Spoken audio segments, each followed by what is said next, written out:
Untuk teknik budidaya anggur, yang pengalaman saya selama ini untuk pemula, yang pertama yang harus diperhatikan adalah pemilihan jenis anggurnya, Mas. Budidaya anggur itu murni pakai Abemik, Mas. Karena kenapa pilihan saya pada Abemik? Karena Abemik sendiri itu kan sudah paket komplit ya, mulai dari pupuk mikro, makro sekunder, sama dengan cara pemilihan bat yang potensial. Jadi bat itu di ketiak daun tuh ada bat namanya mentil itu kita cari yang paling gemuk, Mas, yang paling potensial. Baik, assalamualaikum warahmatullahi wabarakatuh. Selamat malam. Perkenalkan, nama saya Bibi. Saya petani hidroponik, petani konvensional, dan juga petani anggur. Saya beralamat di Balung, Kabupaten Jember, Jawa Timur. Untuk kesibukan saya setiap harinya, saya adalah seorang karyawan di salah satu perusahaan jasa keuangan di daerah Jember. Jadi untuk setiap harinya saya kerja mulai hari Senin sampai Jumat. Untuk hari liburnya Sabtu Minggu. Di hari libur tersebut biasanya saya akan maksimalkan untuk merawat tanaman saya, baik yang tanaman hidroponik, anggur, juga ada kebun durian ya teman-teman. Awal mula saya bertani itu karena memang ketertarikan saya waktu sering lihat YouTube, salah satunya mungkin di ini YouTube-nya Cap Capung, Mas. Itu Cap Capung kan memang banyak membahas masalah pertanian, terus tertarik dari sana. Terus ada juga beberapa channel-channel hidroponik, karena memang awal mulanya saya pertanian itu tertariknya di hidroponik. Kalau di pertanian sendiri sebenarnya memang keluarga saya mulai dari kakek nenek sama bapak ibu itu petani konvensional. Tapi sebelum itu memang saya tidak begitu tertarik karena saya melihat tuh petani itu melelahkan. Bertani itu seakan-akan membutuhkan tenaga yang lebih ketimbang kita jadi karyawan yang cuma ya ngantor, pakai sepatu, pakai baju dinas lah, ketok ganteng lah gitu istilahnya. Tapi semakin ke belakang, semakin saya rasakan, terutama ketika saya sudah sering nonton channel YouTube pertanian itu kok menarik, kok asik gitu. Akhirnya saya coba ikut pelatihan hidroponik waktu itu di Jogja. Awal-awal hidroponik memang di Jember sendiri masih jarang waktu itu, Mas. Masih jarang ada yang mempunyai usaha hidroponik. Tahun 2020 awal, mulai 2019. Kalau ketertarikan dari hidroponik sendiri, saya mulai 2017 itu sudah sering lihat channel-channel YouTube hidroponik atau pertanian pada umumnya ya.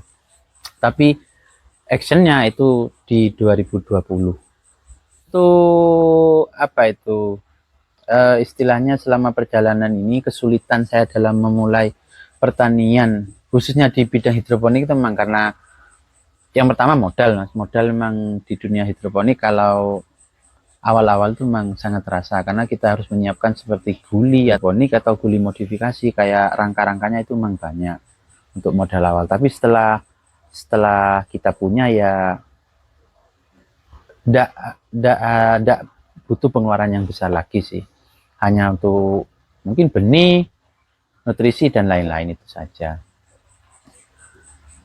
Setelah itu saya juga tertarik pada anggur. Kebetulan memang saya pernah lihat di Facebook tuh masalah anggur, sangat menarik karena memang kalau kita lihat sejarah anggur itu kan memang bukan tanaman asli Indonesia. Memang anggur kan tanaman luar negeri, tapi kok di Indonesia banyak yang sukses, yang banyak yang bisa membuahkan. Akhirnya saya coba-coba budidaya anggur.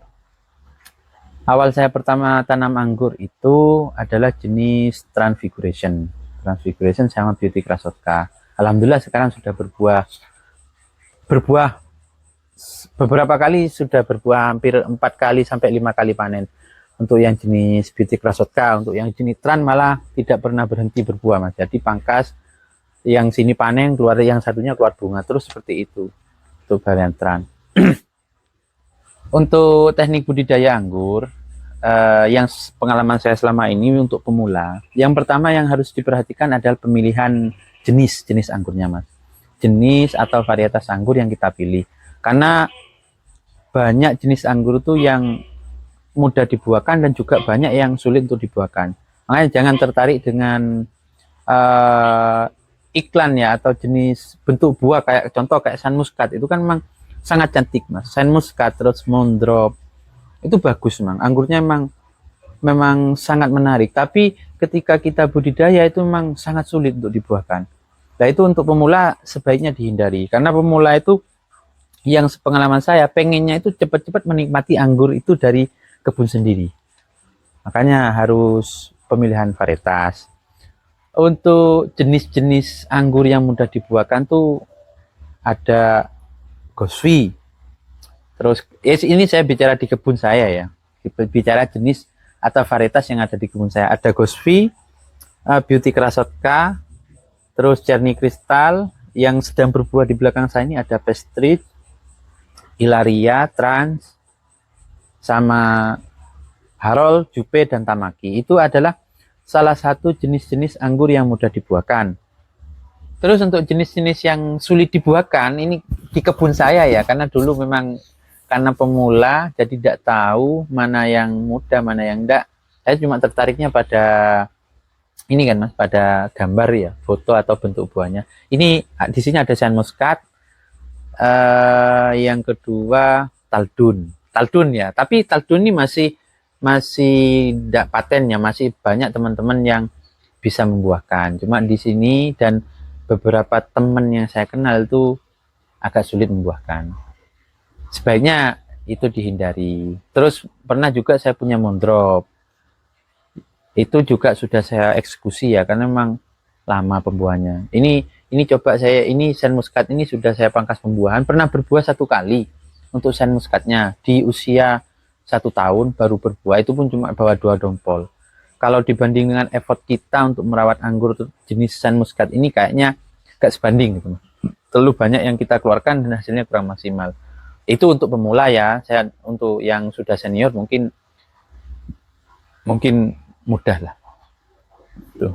Terus perawatannya gimana? Untuk perawatan anggur, yang pertama kalau untuk pemula setelah pemilihan jenis, baru nanti kita pembuatan media tanam mas. Media tanam itu sangat penting ya, jadi jangan pakai tanah murni. Sebisa mungkin medianya itu gembur atau poros ya. Jadi kalau saya itu pakai sekam bakar, terus tanah dan kompos atau kohe fermentasi ya. Untuk komposisinya 2-1-1. Jadi sekam bakarnya ini 2 kali lipat lebih banyak daripada tanah dan komposnya. Setelah itu nanti mungkin teknik ini pemupukan juga penting teman-teman. Untuk pemupukan, karena saya juga berawal memang dari kosong, saya pakai AB Mix. Saya murni pakai AB Mix dari awal tanam sampai berbuah. Itu awal-awal saya budidaya anggur itu murni pakai AB Mix mas. Karena kenapa pilihan saya pada AB Mix? Karena AB Mix sendiri itu kan sudah paket komplit ya, mulai dari pupuk mikro, makro sekunder, sama makro pupuk utamanya ya kayak NPK itu kan semua sudah komplit. Jadi di AB Mix itu kan kalau yang saya pakai itu kan ada 13 unsur hara. Jadi sudah tidak ragu lagi ya untuk defisiensi unsur hara itu sudah mungkin bisa dihilangkan. Karena kalau kita bisa saja kita pakai, mungkin teman-teman yang kesulitan AB Mix bisa pakai NPK. Tapi ya itu kadang nanti kekurangannya di unsur hara mikro dan makro sekundernya. Mikro itu memang kebutuhannya kecil, tapi dia sangat berperan penting pada pertumbuhan tanaman dan pembuahan. Untuk paket hematnya yaitu sudah AB Mix, daripada bingung-bingung masih meracik. Komposisinya juga kita tidak tahu dengan takaran segitu apakah sudah cukup atau enggak. Biasanya rawan overdosis mas. Kalau saya pakai NPK itu, kalau AB Mix kan sudah ada takarannya. Terus nanti juga ada ini setelah pertumbuhan itu, seiring pertumbuhan tanaman semakin besar itu biasanya musuh kita itu ada di fungi dan insek atau hama dan penyakit mas. Hama paling dominan kalau di anggur itu adalah, kalau di musim kemarau kayak gini, adalah kutu atau trip. Itu luar biasa efeknya. kalau dia menyerang daun, daun tersebut akan keriting, tidak bisa mekar, yang akan berpengaruh pada fotosintesis pastinya ya, fotosintesis tanaman. Kalau pada buah anggur, terutama di fase-fase waktu anggur mekar, itu kalau sampai keserang trip, itu nanti anggurnya jadi ini mas, istilah dalam pengangguran itu burik ya. Jadi kayak gak mulus. Terus ketika sudah gak mulus itu nanti semakin besar karena dia kulitnya sudah luka, dia gak elastis, mas, pasti pecah nanti. Pecah. Yang paling fatal itu rontok mas. Kalau sudah keserang trip itu. Dari awal-awal bunga itu rontok pasti. Dan gagal panen sudah di depan mata gitu kalau trip itu. Terus yang kedua itu kalau di musim penghujan ada jamur. Untuk pengendaliannya kita itu biasanya pakai kalau insektisida itu kita pakai yang khusus kutu-kutuan kalau di musim kemarau. Contohnya seperti bahan aktifnya imidacloprid atau abamectin. Itu kalau untuk kutu. Kalau yang untuk hama umum saya biasanya pakai desis. Pakai desis yang bahan aktifnya deltrametrin tuh ya. Yang umum lah. Dia bisa membasmi kutu, ulat dan juga kumbang ya, mungkin teman-teman itu. Kalau untuk fungi saya biasanya pakai yang ringan-ringan saja, pakai jenis fungi yang ringan dan murah lah, pakai antrakol. Kalau antrakol sudah tidak mampu, biasanya saya naikkan ke skor atau amistartop. Itu sudah mentok tuh. Amistartop tuh biasanya 1 kali aplikasi saya sudah bisa hilang jamurnya mas. Pemupukan dan penyemprotan saya rutin 1 minggu sekali mas, interval mas. Untuk abemiknya karena memang saya posisi kerja, jadi adanya cuma Sabtu Minggu, saya mupuknya itu tiap minggu. Tiap minggu, Sabtu atau Minggu ya. Sebenarnya yang lebih bagus lagi seminggu 2 kali itu bagus untuk pemupukannya. Untuk penyiramannya kondisional ya teman-teman, bisa setiap hari. Kalau tanaman sudah besar tiap hari. Kalau masih kecil biasanya 2 minggu sekali itu cukup. Karena lihat-lihat media lah kalau untuk penyiraman itu. Ada hama atau tidak hama, tidak ada hama, ada penyakit atau tidak ada penyakit, penyemprotan tetap rutin setiap minggu sekali. Sebaiknya penyemprotan tetap rutin mas. Tujuannya untuk pencegahan sih, karena kalau sudah keserang itu kita baru tahu kalau ada serangan tuh setelah daun rusak. Karena hamanya itu kutu ya, kecil ya, trip. Jadi secara kasat mata kita tidak bisa melihat kutu sama tungau mas. Kalau tungau kita pakai ini, pakai bahan aktif. Kalau mereknya ini Samit, itu tungau. Tungau lebih kecil lagi daripada kutu itu.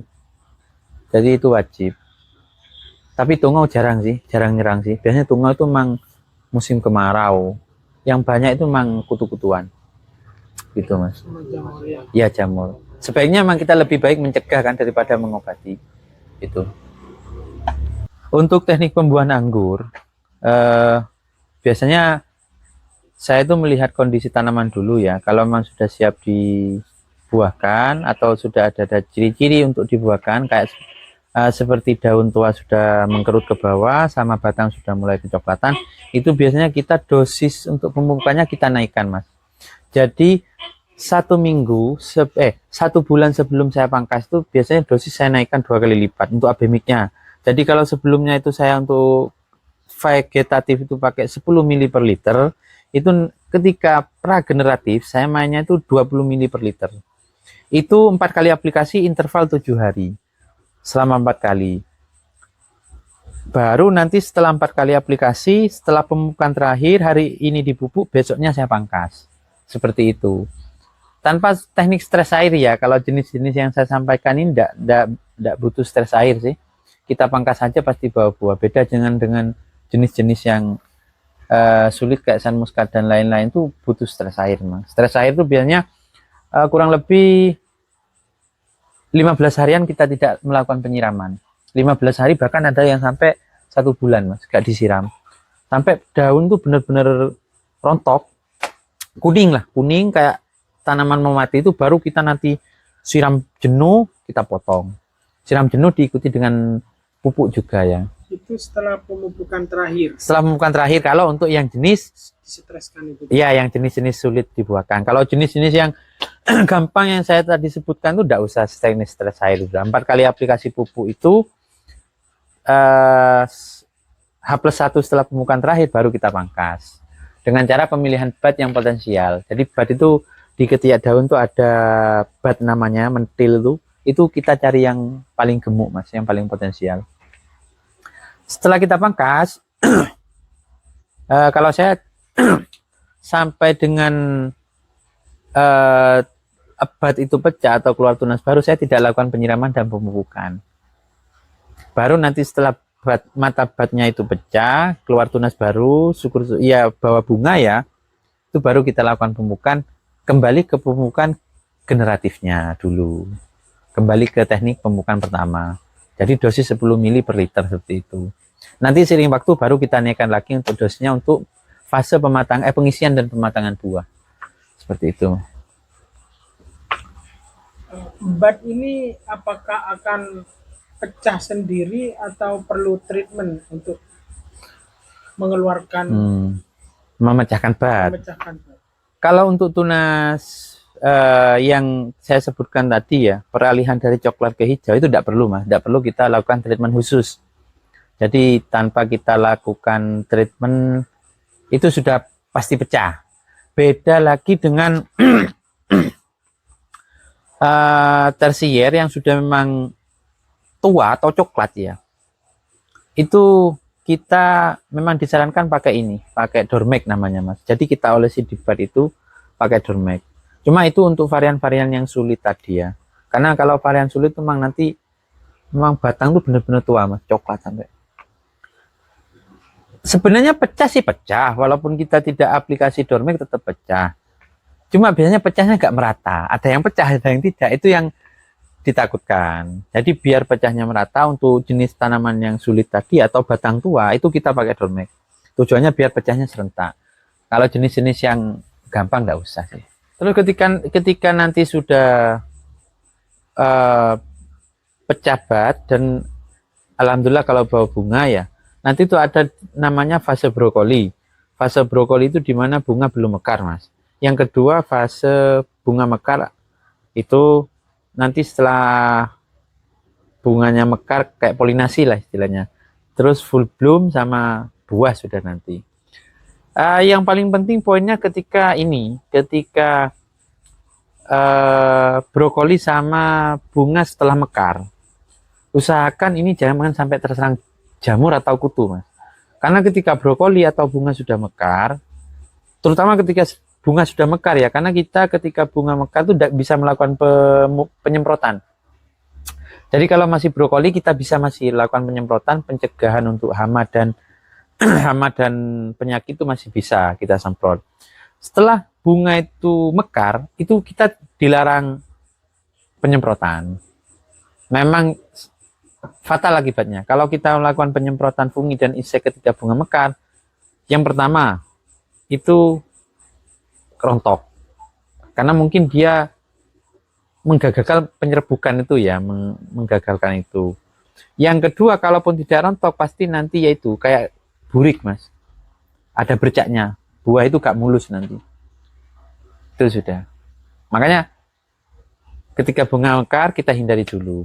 Sampai dengan istilahnya full bloom. Full bloom itu sudah berbentuk buah. Jadi masa polinasi sudah terlewati, nanti ada istilahnya full bloom. Full bloom. Itu aman, kita sudah sampai dengan panen itu kita melakukan penyemprotan rutin seperti biasanya, 1 minggu sekali. Kalau yang seperti sebelah itu udah berbentuk apa? Berry. Ini berry sudah, ini berry. Bisa penyemprotan? Bisa sudah mas, ini sudah berry, ini berry. Tuh. Dan pemupukannya ketika sudah berry seperti ini, apakah tetap AB mix ya mas? Fase awal. Fase awal dulu, baru nanti ketika sudah masuk variation kita naikkan lagi dosisnya, dikalikan 2 lagi. Variation itu gimana? Oh ya, variation itu perubahan warna. Kalau awal-awal anggur baik warna merah, hitam, itu kan hijau tetap mas ya. Nanti kalau sudah masuk perubahan warna dari hijau ke merah atau dari hijau ke hitam, itu dosisnya kita naikkan lagi 2 kali lipat. Tujuannya untuk pengisian buah. Dan kalau sudah variation, yang harus diperhatikan juga penyiraman. Jangan terlalu banyak penyiramannya, rawan pecah. Itu sudah normal saja. Tiap hari kita nyiram, tapi jumlahnya jangan banyak-banyak airnya. Yang penting lembab, media lembab itu aja. Jangan sampai banjir. Tuh. Dari bunga sampai siap panen itu berapa hari atau berapa bulan? Rata-rata kalau untuk jenis yang mudah dibuahkan itu 90 sampai 110, Mas. 3 bulan. Ya, kurang lebih 3 bulan. Itu sudah 90 sampai 110. Kalau yang paling lama itu di varian Ninel sama Dixon itu 150 hari. Itu lama itu. 120 hari. 150 hari. 4 bulan berarti ya. 5 bulan ya. 5 bulan. 5 bulan. Dari kita ngitungnya dari pangkas ya. Dari pangkas sampai panen. Itu. Udah. Ya baik teman-teman, mungkin itu aja sharing-sharing yang bisa saya sampaikan. Untuk sekedar konsultasi bisa melalui di komen atau WA, nanti pasti saya jawab untuk teman-teman yang membutuhkan konsultasi masalah anggur. Untuk pembelian bibit kita juga ready, selalu ready. Bibit kita ambil dari indukan kita sendiri yang sudah berbuah, jadi 100% valid ya. Oke, itu aja. Sekian, terima kasih. Assalamualaikum warahmatullahi wabarakatuh.